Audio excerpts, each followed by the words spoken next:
ফিলিস্তিনের ওপর বছরের পর বছর ধরে চলা নিপীড়ন, দখল ও দমনপীড়নের ইতিহাস যেন শেষ হবে না কোনোদিন। বোমা, গুলি, অবরোধ, খাদ্য ও ওষুধের সংকট সব মিলিয়ে এটি ইতিহাসের সবচেয়ে নিষ্ঠুর মানবিক সংকটগুলোর একটি। প্রতিদিন মরছে শত শত শিশু, নারী, সাধারণ মানুষ। ধ্বংস হয়ে যাচ্ছে হাসপাতাল, জীবন বাঁচানোর সুযোগটুকুও কেড়ে নিচ্ছে দখলদার রাষ্ট্র।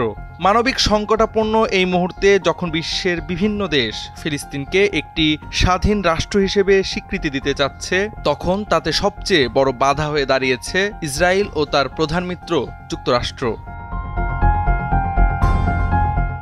এটি নিছক রাজনৈতিক বিরোধ নয়, বরং একটি নিপীড়িত জাতির আত্মনিয়ন্ত্রণাধিকারের প্রশ্ন।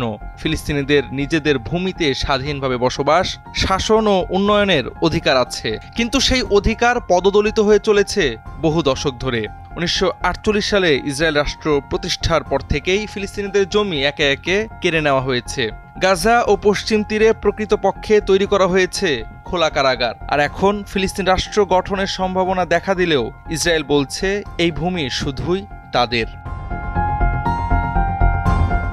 দ্বিরাষ্ট্র সমাধান বহু আন্তর্জাতিক নীতির ভিত্তি। জাতিসংঘের রেজুলেশন, অসলো চুক্তি, জেনেভা অ্যাকর্ড, সব জায়গাতেই স্বাধীন ফিলিস্তিন রাষ্ট্রের কথা বলা হয়েছে, কিন্তু বাস্তবিকতা হয়েছে পশ্চিম তীরে ইসরায়েলি বসতি বাড়ছে, পূর্ব জেরুজালেমে দখলদারিত্ব চলছে, আর গাজায় চালানো হচ্ছে গণহত্যা। যুক্তরাষ্ট্র যে নিজেকে গণতন্ত্রের রক্ষক বলে দাবি করে, তারা একের পর এক জাতিসংঘ প্রস্তাবে ভেটো দিয়ে যাচ্ছে, যাতে ফিলিস্তিন রাষ্ট্রের স্বীকৃতি না হয়।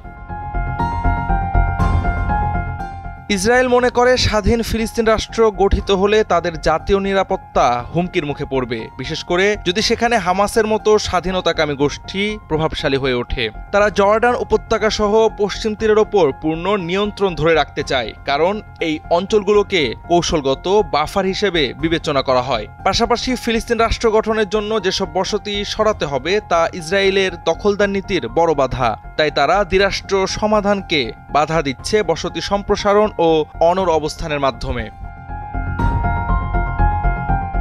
যুক্তরাষ্ট্রের বিরোধিতার পেছনে মূলত ভূরাজনৈতিক ও অভ্যন্তরীণ রাজনৈতিক হিসাব কাজ করছে। মধ্যপ্রাচ্যে ইসরায়েল তাদের প্রধান মিত্র। একটি স্বাধীন ও ইসরায়েল বিরোধী ফিলিস্তিন রাষ্ট্র সেই প্রভাব খর্ব করতে পারে। অন্যদিকে মার্কিন রাজনীতিতে ইসরায়েলপন্থী লবির ব্যাপক প্রভাব রয়েছে।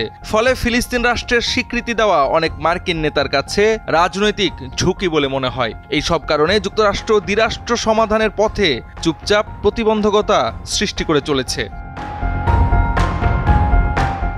এই বাস্তবতা চোখে আঙুল দিয়ে দেখায় ইসরায়েল ও যুক্তরাষ্ট্র কেবল শান্তি প্রক্রিয়ার নামে সময় ক্ষেপণ করছে, যাতে দখল আরও দীর্ঘস্থায়ী করা যায়। তারা চায় না ফিলিস্তিন রাষ্ট্র গড়ে উঠুক, কারণ তাহলে তাদের দখলদার নীতি ও মানবাধিকার লঙ্ঘনের দায়টা আন্তর্জাতিকভাবে প্রতিষ্ঠা পাবে।